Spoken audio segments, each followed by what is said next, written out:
Timotius 2 ayat yang ke-7, perhatikanlah apa yang kukatakan. Tuhan akan memberi kepadamu pengertian dalam segala sesuatu. Tuhan akan memberikan pengertian dalam segala sesuatu. Mengerti segala sesuatu berarti pandai. Mengerti segala sesuatu berarti cerdas. Tuhan akan memberikan kecerdasan, kepandaian kepadamu, Timotius, ya, kata Rasul Paulus ketika itu.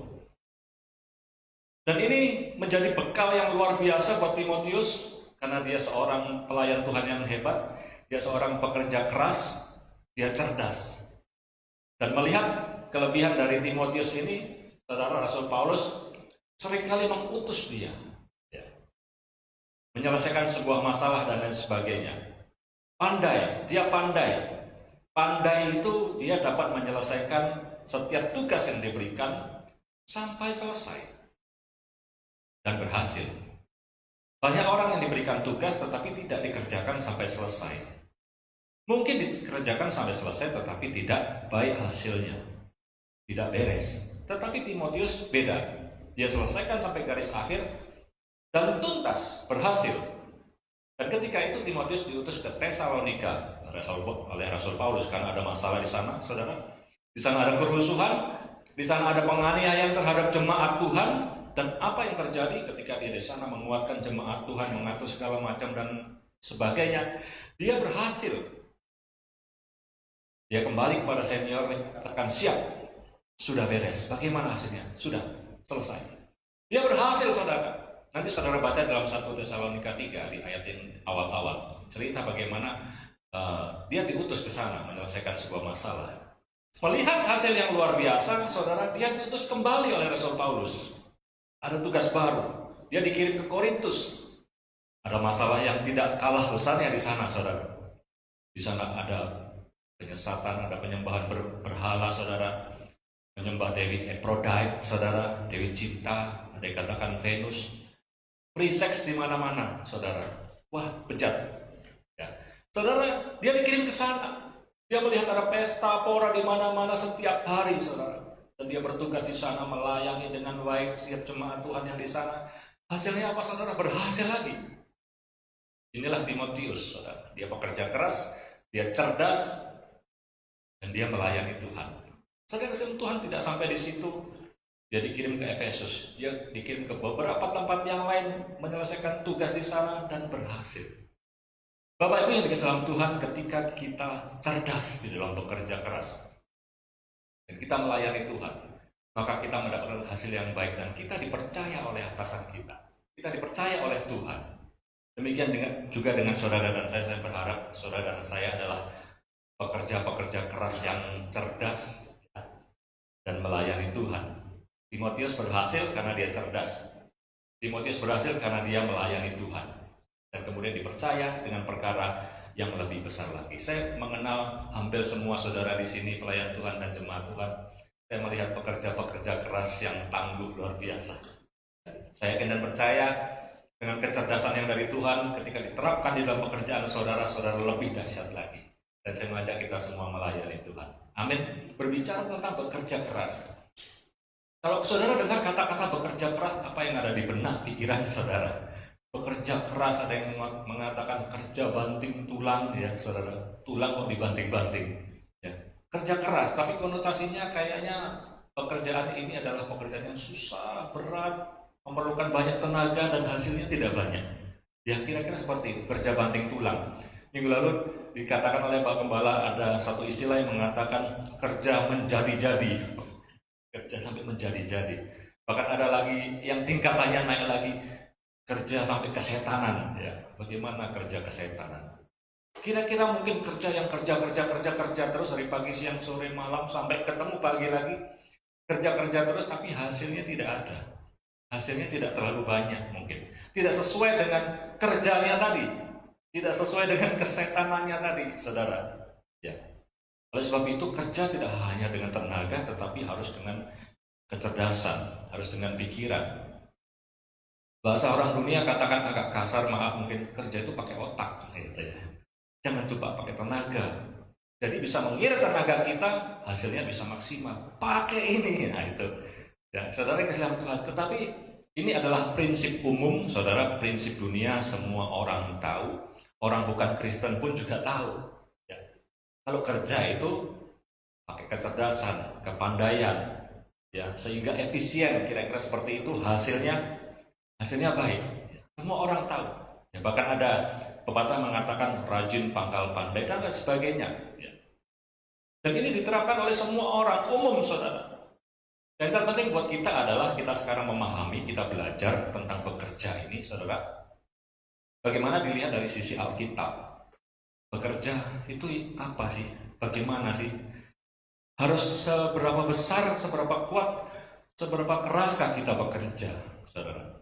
Kalau kita mengerti ini, nanti saya yakin kita semua ada pemahaman yang baru dan kita semakin semangat untuk bekerja. Amin, saudara. Prinsip tentang bekerja, saudara. Begini, ada prinsip atau pemikiran yang salah, tidak benar tentang bekerja ini di kalangan orang Kristen. Saya akan berbicara tentang di luar sana. Banyak orang Kristen yang berpikiran bahwa kalau orang bekerja keras, orang percaya yang mengenal Tuhan Yesus, bekerja keras itu kayaknya orang ini kurang percaya sama Tuhan. Ya.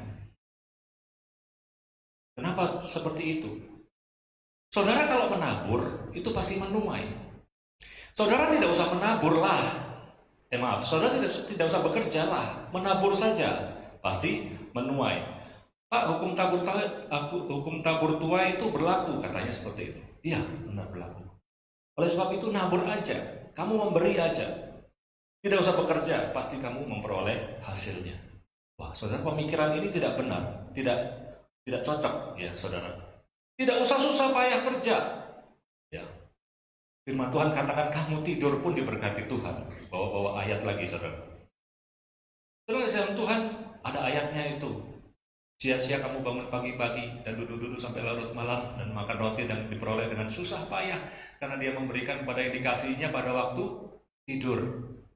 Ditambahin lagi, gak usah kamu kerja keras. Tuhan memberkati anak yang dikasihnya pada waktu tidur. Ini keliru, saudara. Memang pada waktu tidur pun saudara diberkati, tapi saudara harus bekerja. Tuhan memberikan upah, memberikan berkat itu ketika saudara bekerja. Bahkan saudara sudah beristirahat pun Tuhan masih memberkati. Tidak ada orang yang malas, tidak ada orang yang tidak bekerja, itu diberkati oleh Tuhan. Ini adalah satu pengajaran, satu teologi yang tidak benar. Ya, saudara, ini sangat ekstrim, ya, saudara. Dan mereka berpikir bahwa kerja keras itu adalah orang yang tidak percaya dengan kuasa Tuhan. Ya, kalau orang percaya sama kuasa Tuhan, hidupnya tidak susah. Tidak susah-susah kerja seperti itu. Kamu berarti mengandalkan diri sendiri, mengandalkan kekuatanmu. Coba andalkan Tuhan. Saudara, ini semua nanti kita akan melihat selama kurang lebih sisa 20 menit waktu saya.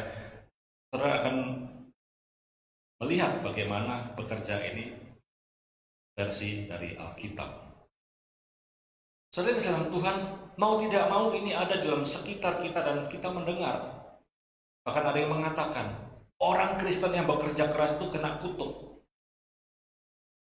Sebut ayat lagi, saudara. Wah, tidak, saudara. Kita harus bekerja. Kita harus bekerja keras. Mengapa kita harus bekerja? Satu, karena bekerja adalah perintah Tuhan. Katakan sama-sama perintah Tuhan, 2, 3. Perintah Tuhan. Bekerja itu adalah perintah Tuhan. Manusia mendapatkan perintah dari Tuhan untuk bekerja. Kita baca dalam Kejadian 2 ayat yang ke-15. Saya bacakan demikian. Tuhan Allah mengambil manusia itu dan menempatkannya dalam Taman Eden untuk mengusahakan dan memelihara taman itu. Tuhan taruh manusia pertama ketika itu jauh sebelum manusia jatuh di dalam dosa, saudara, untuk mengusahakan dan memelihara. Mengusahakan itu bekerja, usaha. Jadi Adam ini adalah pengusaha pertama, ya, saudara. Diberikan tempat, diberikan modal oleh Tuhan, kerja. Kemudian memelihara itu bekerja. Ya. Tuhan tidak pernah menyuruh mereka, nih nikmati, tapi usahakan dan pelihara. Saudara kasih dalam Tuhan. Jadi kerja, apalagi bekerja keras itu bukan orang yang kutuk, tetapi ini adalah perintah Tuhan dan harus. Saya baca referensi saudara dari tulisan seorang hamba Tuhan bahwa kata-kata mengusahakan ini ya dari bahasa Ibrani abad saudara, ketika diterjemahkan dalam bahasa Arab itu artinya adalah taat. Saudara, bekerja itu artinya taat. Arti lain dari pekerja adalah melayani. Arti lain dari bekerja adalah menyembah. Dan kalau saudara tahu bahwa bekerja itu adalah taat kepada Tuhan, melayani Tuhan, menyembah Tuhan, maka saudara akan bekerja lebih keras lagi. Amin, saudara. Karena selama ini kita bekerja itu bukan untuk Tuhan, bekerja untuk atasan kita, berusaha bekerja untuk kebutuhan, dan akhirnya berat. Untuk melakukannya ini berat, saudara. Saudara mulai hitung-hitungan waktu, tenaga, dan lain sebagainya. Tetapi ketika saudara tahu bahwa bekerja itu adalah sedang taat, melayani, dan menyembah Tuhan, saya yakin kita lebih giat lagi bekerja. Amin, saudara. Kolose 3 ayat 23 dan 24 berkata demikian. Apapun juga yang kamu perbuat, perbuatlah dengan segenap hatimu seperti untuk Tuhan dan bukan untuk manusia. Kamu tahu bahwa dalam Tuhanlah kamu akan menerima bagian yang ditentukan bagimu sebagai upah. Kristus adalah Tuhan dan kamu adalah hambanya. Wah, Bapak Ibu yang dikasihi dalam Tuhan, perbuatlah dengan segenap hatimu seperti untuk Tuhan. Mari kita melihat pekerjaan kita masing-masing. Usaha apa saudara sekarang? Bekerja di mana saudara sekarang? Sedang dipercaya oleh Tuhan mengelola apa saudara? Kerjakan seperti untuk Tuhan. Memang untuk Tuhan, bukan untuk orang lain. Maka saudara akan lebih semangat, lebih giat lagi. Kenapa saudara? Ketika saudara tidak mengikuti firman Tuhan ini dan bekerja untuk atasan saudara, saudara akan kecewa. Mau mengerjakan segala sesuatu, saudara ingat bos saudara yang cerewet, ya, ingat teman saudara yang suka menjegal dan lain sebagainya. Kita tidak maksimal, terhambat pekerjaan kita. Kita tidak semangat. Ya. Tetapi mari kita bekerja untuk Tuhan. Maka dikatakan saudara pasti diberkati Tuhan. Kalau orang percaya, mengetahui hal ini, saya yakin dan percaya, kita lebih hebat, dahsyat lagi di dalam pekerjaan. Dan kecerdasan yang Tuhan berikan dalam kehidupan kita, kita terus pakai. Kita ambil langkah-langkah cerdas di dalam bekerja. Nomor satu adalah perintah Tuhan. Nomor dua, bekerja adalah sebuah kekuatan. Bekerja adalah sebuah kekuatan. Amsal 10 ayat yang keempat. Saya bacakan demikian. Amsal 10 ayat yang keempat. Tangan yang lamban membuat miskin, tetapi tangan orang rajin menjadikan kaya. Ini yang dikatakan bahwa bekerja adalah sebuah kekuatan. Miskin atau kayanya orang tergantung dari tangannya. Firman Tuhan katakan lamban atau rajin. Kalau lamban dia pasti miskin. Kalau rajin dia pasti kaya. Tuhan menciptakan orang lahir di dunia semua sama rata. Tidak ada orang lahir kaya. Tidak ada orang lahir miskin. Kalau manusia dilahirkan di tengah-tengah keluarga kaya, iya, banyak. Dilahirkan di tengah-tengah keluarga miskin, iya, ada. Tetapi Tuhan tidak pernah menciptakan orang lahir itu kaya, tidak ada. Wah ya sama aja Pak, dilahirkan di keluarga kaya, konglomerat, dia kaya juga. Begitu dia sudah besar, langsung diberi pabrik oleh bapaknya, diberikan perusahaan besar, kaya dong. Tetapi saudara sampai mendengarkan cerita bahwa orang kaya bisa jatuh miskin karena apa? Tangannya. Cerita Alkitab juga ada. Diberikan harta bapaknya, dibawa foya-foya, selesai. Karena dia apa? Tangannya lamban, malas, hanya foya-foya. Banyak juga cerita orang miskin tetapi berhasil, sukses. Saudara lihat biografi orang-orang sukses. Tidak jarang yang dilahirkan dari keluarga miskin. Dilahirkan di tempat kumuh. tetapi berhasil karena rajin. Tadi pagi saya ceritakan, cerita ini kayaknya pernah saya ceritakan, tetapi sangat sederhana. Tapi ini adalah kisah nyata, cerita dari orang tua saya dulu. Ada seorang anak, saudara, ketika itu sekitar tahun mungkin 60-an gitu ya, saudara, disuruh pergi beli minyak tanah oleh orang tuanya.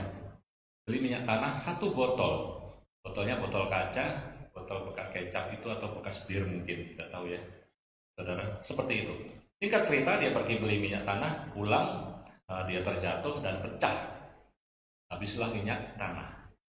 Dia pulang katakan, "Ma, minyak tanahnya habis." "Kenapa jatuh?" Mamanya marah, kesetanan. Marahnya sampai kesetanan. "Kenapa saudara tidak bisa masak? Dia orang miskin, cuma punya itu. Ya uangnya sudah habis. Ini mau beli minyak tanah untuk masak, tidak bisa masak." Marah. Singkat cerita, terucaplah dari mulut mamanya, "Pergi kamu." Ngeri. Akhirnya pergi anak ini, saudara. Singkat cerita, dia pergi ke sana kemari, kemudian ada belas kasihan orang, dia dikasih makan dan lain sebagainya. Singkat cerita lagi, dia diambil oleh seorang asing, orang Belanda ketika itu, dan dia dirawat, diberi makan, disekolahkan. Singkat cerita, dia dibawa ke Belanda, sekolah. Anak ini pintar, rajin, saudara. Kemudian jadi dokter. Bapak Ibu yang Islam Tuhan, dimanapun manusia dilahirkan bisa berubah, tetapi tergantung tangannya, rajin atau lamban. Saya yakin anak ini rajin. Mungkin ada motivasi dari orang tua angkatnya ini, saya tidak tahu. Tetapi yang terjadi ini, sekian lama sudah tua, sudah sekian puluh tahun, kemudian dia pulang ke Indonesia dan mencari rumah orang tuanya. Agak susah memang karena sudah berubah, tapi mendapatkan. Menjadi orang yang berhasil. Dan akhirnya dia menjadi dokter di kota tersebut dan menjadi kepala rumah sakit, ya, namanya Dr. Sukma. Ini saya baru ingat tadi namanya kalau saya bercerita. Hebat. Dan menjadi dokter bagi keluarga kami ketika itu saya belum ada. Jadi sama Tuhan, dimanapun kita berada bisa berubah. Tetapi marilah kita sudah melihat, mendengar firman Tuhan, bahwa tangan yang lamban membuat miskin, tetapi tangan orang rajin menjadikan kaya. Mari kita rajin. Amin. Kita buka ayat firman Tuhan dalam Ulangan 28 ayat 1 sampai 8. Ulangan 28. Ini tentang berkat, saudara. Saya bacakan demikian. "Jika engkau baik-baik mendengar suara Tuhan Allahmu dan melakukannya dengan setia segala perintahnya yang kusampaikan kepadamu pada hari ini, maka Tuhan Allahmu akan mengangkat engkau di atas segala bangsa di bumi." Saudara, ketika kita mendengar suara Tuhan dan melakukan perintah Tuhan, tadi saya katakan perintah Tuhan adalah bekerja. Ya, kita melakukan dengan setia segala perintah Tuhan, termasuk bekerja ini, saudara, yang disampaikan oleh Tuhan pada hari ini, maka Tuhan akan mengangkat engkau di atas segala bangsa di bumi. Ayat yang kedua, "Segala berkat ini akan datang kepadamu dan menjadi bagianmu jika engkau mendengarkan suara Tuhan Allahmu. Diberkatilah engkau di kota, diberkatilah engkau di ladang." Dimanapun saudara, tetap diberkati Tuhan. Amin. "Diberkatilah buah kandunganmu, hasil bumimu, hasil ternakmu, yakni anak lembu sapimu dan kandungan kambing dombamu. Diberkatilah bakulmu dan tempat adonanmu." Apapun yang saudara usahakan, ya, diberkati Tuhan. "Diberkatilah engkau pada waktu masuk, diberkatilah engkau pada waktu keluar." Masuk ke rumah, keluar rumah, masuk ke rumah orang, keluar rumah, diberkati Tuhan, saudara. "Kemudian Tuhan akan membiarkan musuhmu yang maju berperang melawan engkau terpukul kalah olehmu. Bersatu jalan mereka akan menyerang engkau, tetapi bertujuh jalan mereka akan lari dari depanmu." Dan perhatikan ayat yang ke-8 ini yang menjadi kesimpulan, saudara. "Tuhan akan memerintahkan berkat ke atasmu di dalam lumbungmu dan di dalam segala usahamu. Ia akan memberkati engkau di negeri yang diberikan kepadamu oleh Tuhan Allah." Amin, saudara. Berbicara tentang berkat Tuhan yang dicurahkan, limpahkan dalam kehidupan saudara ketika saudara rajin bekerja. Haleluya. Bapak Ibu yang di dalam Tuhan, saya mengajak kita semua, Mari kita rajin bekerja. Tidak usah lihat umur, tidak usah lihat kondisi saudara, tidak usah melihat posisi saudara. Abraham sampai umur 75 tahun dia bekerja. Dia seorang peternak, dia tetap bekerja, saudara. Ishak bekerja. Dia petani tetapi dia juga peternak. Yakub juga bekerja, saudara. Dia bekerja dengan Laban. Yesus pun bekerja, saudara. Ya. Yesus pun bekerja. Kenapa Yesus bekerja? Dia katakan seperti ini di Yohanes 5 ayat 17. Yohanes 5 ayat 17. Tetapi ia berkata kepada mereka, Bapakku bekerja sampai sekarang, maka aku pun bekerja juga. Yesus bekerja, Bapa di surga bekerja sampai sekarang. Masa kita tidak bekerja, saudara? Ya bekerja sih Pak, lebih giat. Amin. Sudah giat Pak, pakai kecerdasan. Amin, saudara. Maka kita semua akan diberkati Tuhan. Saudara, ini berbicara tentang bekerja dan prinsip-prinsip Alkitab yang harus kita kerjakan. Memang kita harus bekerja keras. Ketika dengan kecerdasan yang dari Tuhan, maka semuanya akan baik. Ya, langkah-langkah cerdas saudara ambil dengan tepat, maka saudara akan berhasil. Dan jangan lupa, bagian kedua dari tema di bulan Juli adalah melayani Tuhan. Saudara sudah bekerja dengan giat, saudara sudah berhasil. Sampai sekarang pun saya melihat saudara sudah berhasil. Saudara, mari kita melayani Tuhan. Karena dalam Roma 14 dikatakan seperti ini. Ayat yang ke-17 sampai 18. Roma 14, 17, 18. Sebab kerajaan Allah bukanlah soal makanan dan minuman, tetapi soal kebenaran, damai sejahtera dan sukacita oleh Roh Kudus. Karena barang siapa melayani Kristus dengan cara ini, ia berkenan kepada Allah dan dihormati oleh manusia. Bapak Ibu, kita sadar punya kepintaran, kecerdasan yang kita pakai untuk bekerja dan kita sukses seperti yang tadi saya katakan. Itu kepintaran, kecerdasan datangnya dari Tuhan. Ketika kita sudah berhasil, jangan bilang saya pintar. Boleh saudara bilang saya pintar, tetapi kepintaran itu dari Tuhan. Oleh sebab itu, sebagai ungkapan rasa syukur saudara, terima kasih kepada Tuhan, maka kita melayani Tuhan. Ambil bagian di dalam melayani Tuhan. Bagaimana kita melayani? Ayo melayani dengan sukarela. Melayani dengan sukarela itu adalah dengan sukacita dan rela, artinya tidak dipaksa. Melayani harus sukacita. Melayani kalau cemberut, ya percuma saudara. Tetapi rela, artinya sukacita. Bagaimana melayani Tuhan? Saudara bisa ambil dari yang paling mendasar, saudara punya saat teduh dengan Tuhan di rumah. Itu melayani Tuhan. Saudara berdoa di rumah. Kemudian saudara ambil jam-jam ibadah di gereja. Bila perlu ditambah jamnya. Ini melayani Tuhan, saudara. Kemudian saudara bisa melihat kegiatan-kegiatan rohani yang ada. Bentar lagi di gereja kita kegiatan tengah minggu sudah akan dimulai satu persatu. Ya, satu persatu, saudara. Mungkin minggu ini sudah ada doa malam. Saudara bergabung di sana. Ini saudara melayani Tuhan. Kemudian saudara ambil bagian waktu tertentu, jam hari tertentu untuk ambil pelayanan. Dan itu sudah melayani Tuhan. Dimanapun saudara bisa melayani Tuhan. Di kantor saudara melayani Tuhan. Di rumah saudara melayani Tuhan. Saudara ambil jam pelayanan di gereja.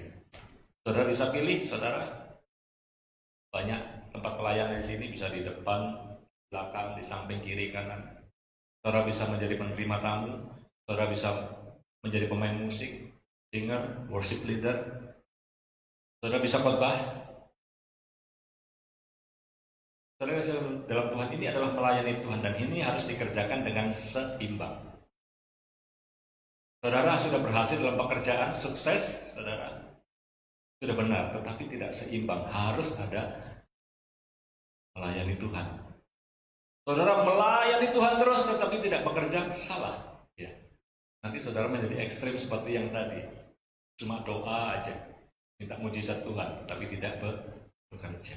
Harus seimbang, pelan-pelan kita buat seimbang saudara, maka ini akan menjadi luar biasa. Kekuatannya saudara, kekuatan bekerja dan kekuatan melayani itu dahsyat luar biasa, banyak saksi. Amin saudara, saudara diberkati Tuhan, amin. Terima kasih, Tuhan Yesus memberkati. Saya serahkan kepada Bapak Gembala. Beri kemuliaan buat Tuhan, haleluya.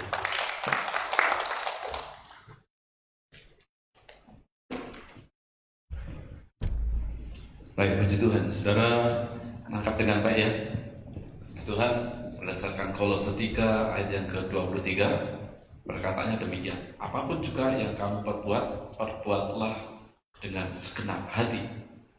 Sama seperti untuk Tuhan, bukan untuk manusia. Dari ayat ini, saudara, sebenarnya saya bisa simpulkan bahwa working hard itu sama, the same dengan serving God.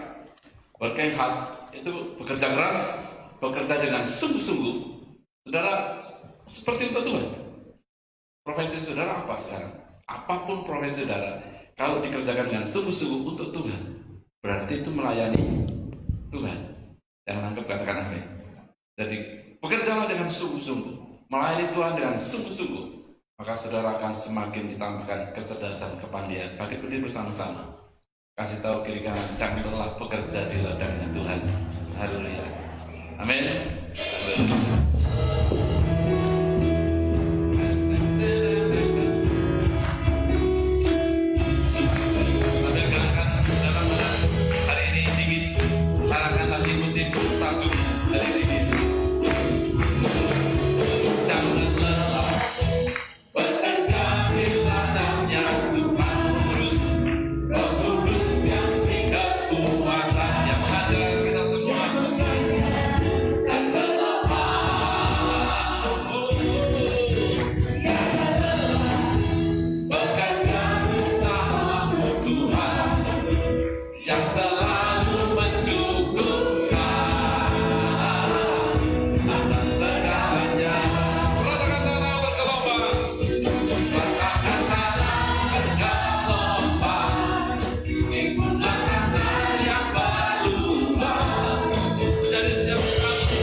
Keluarga saudara itu ladang Tuhan, pekerjaan saudara itu ladang Tuhan. Ayo saudara ratakan, sama-sama katakan ratakan. Yang bergelombang, rumah tangga saudara yang berlubang-lubang, ratakan supaya mulus. Siapa yang pengen rumah tangganya mulus? Ya, semuanya pasti demikian. Ayo kita ratakan, dan itu perlu bekerja keras. Kalau bekerja keras, maka harus ada kekuatan Roh Allah, yaitu Roh penolong, Roh Kudus yang memimpin kita semua. Sepakat katakan amin. Ayo sama-sama saudara dengan gerakan. Jangan lelah bekerja, saudara boleh bekerja demikian, seperti orang menyangkul, seperti orang menulis boleh, yang selalu mencukupkan. Saya diajari oleh Pak Petri masih dulu, sama-sama memimpin pujian, beliau yang khotbah, saya memimpin pujian. Kemudian bukan mencukupkan perutnya, cukup kenyang. Saudara boleh isi dompet, yang selalu mencukupkan. Dompet saya banyak hari ini, jadi biar penuh. Amin, setuju katakan amin. Jangan lelah bekerja di ladangnya Tuhan, Roh Kudus yang beri kekuatan, yang mengajar dan menopang. Jangan lelah bekerja bersamamu Tuhan, yang selalu mencukupkan atas segala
Roh Allah ada pada setiap kami umat Tuhan, hamba Tuhan, sehingga kami bekerja keras dan kami dimampukan mendapatkan kecakapan, mendapatkan kecukupan yang datang dari Tuhan. Berkati hamba-Mu yang sudah menyampaikan kebenaran firman Allah, hikmat Allah dan kekuatan Tuhan melimpah-limpah. Berkati keluarga, rumah tangga, usaha yang dikelola, semua dalam pelayanan diberkati oleh Tuhan. Dan kami bersyukur kalau pada hari ini kami menerima firman Tuhan. Sebentar kami akan berikan persembahan, kami serahkan dengan penuh sukacita, kiranya mendatangkan kemuliaan bagi nama Tuhan. Di dalam nama Tuhan Yesus Kristus yang siap memberi persembahan, sama-sama katakan amin. Silakan duduk saudara. Mari kita beri persembahan bagi Tuhan. Sampai kita bernyanyi bagi Tuhan dengan ucapan syukur kepada Bapa.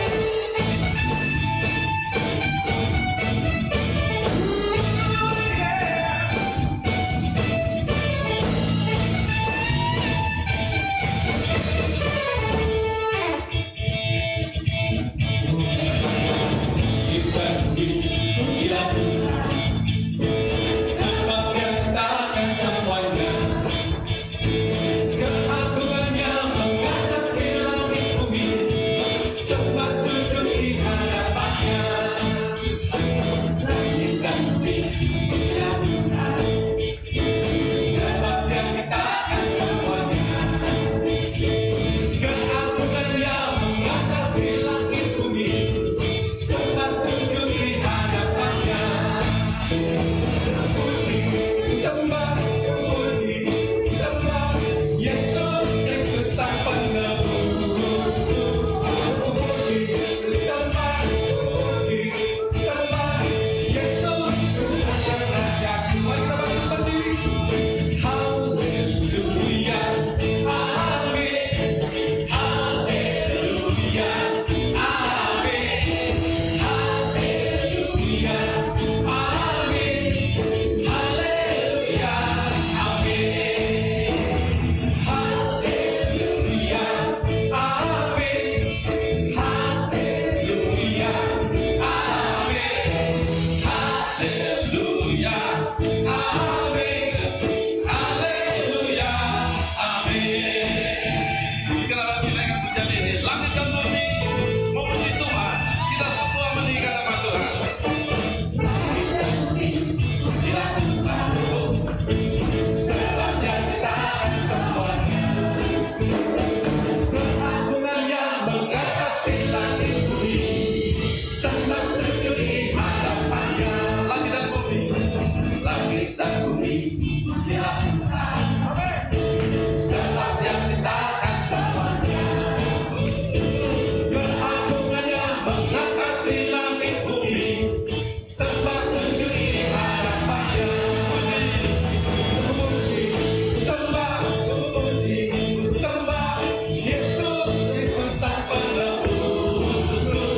Puji, sembah, puji, Haleluya. Yesus Tuhan dan Rajaku. Puji Tuhan. Puji, sembah, puji, sembah Yesus Kristus Sang Penebusku. Puji, sembah, puji, sembah Yesus Tuhan. Sama-sama katakan haleluya. Haleluya, amin. Haleluya, amin. Haleluya, amin. Haleluya, amin. Haleluya, amin. Haleluya, amin. Haleluya. Puji Tuhan, saudara. Ada di antara kita yang baru pertama kali hadir? Apakah ada yang baru pertama kali hadir? Tidak ada, semua setia-setia, puji Tuhan. Dan hari Jumat kita akan mulai doa malam pertama kali. Silahkan saudara hadir di ruangan ini, bukan di multipurpose A, tetapi di hall, karena ruangannya jauh lebih besar, bisa berjarak, gitu ya, jaga jarak tetap. Itu saja yang perlu saya sampaikan. Salam buat anggota keluarga saudara di rumah, dan Tuhan memberkati kita semua. Mari kita berdoa. Bapak di surga, kami bersyukur ke hadapan Tuhan kalau kami bisa beribadah hari ini. Kami bersyukur kalau pagi hari Tuhan mengirim berkat hujan kepada kota Tarakan. Kiranya berkat itu juga, hujan berkat senantiasa mengalir kepada setiap umat Tuhan yang terus setia beribadah, menaikkan pujian, penyembahan, pengagungan ke hadapan Allah. Bahkan kami menerima firman Tuhan. Sebentar kami akan meninggalkan gereja yang kami cintai ini. Kiranya berkat-berkat Tuhan melimpah-limpah. Berkati setiap hamba-hamba Tuhan, berkati seluruh umat Tuhan, keluarga masing-masing diberkati Tuhan, baik yang bersama-sama maupun di luar rumah tangga kami, sekarang ada di kota lain, di tempat lain. Kiranya Tuhan juga memberkati anggota keluarga kami masing-masing. Berkat Allah tercurah. Rencana doa malam hari Jumat kami mulai. Kiranya Tuhan juga memberikan perlindungan, penyertaan, dan setiap orang yang berdoa dengan kesungguhan hati, mereka semua diberkati oleh Tuhan. Dalam nama Tuhan Yesus Kristus kami berdoa, haleluya. Sekarang jemaat yang dikasih Tuhan, pulanglah dan terima kasih, sukacita, damai sejahtera dari Allah Bapa, Anak, dan Roh Kudus. Demi nama Tuhan Yesus Kristus, mulai hari ini sampai selama-lamanya, diberkati keluarga rumah tangga, diberkati usaha pekerjaanmu, diberkati kesehatanmu, dan diberkati pelayanan. Apa yang kau kerjakan dibuat Allah hasil, beruntung, berhasil, dan berkemenangan. Mari yang percaya Allah menyertai memberkati kita. Katakan dengan penuh iman bersama-sama. Amin. Salam, Tuhan Yesus berkati.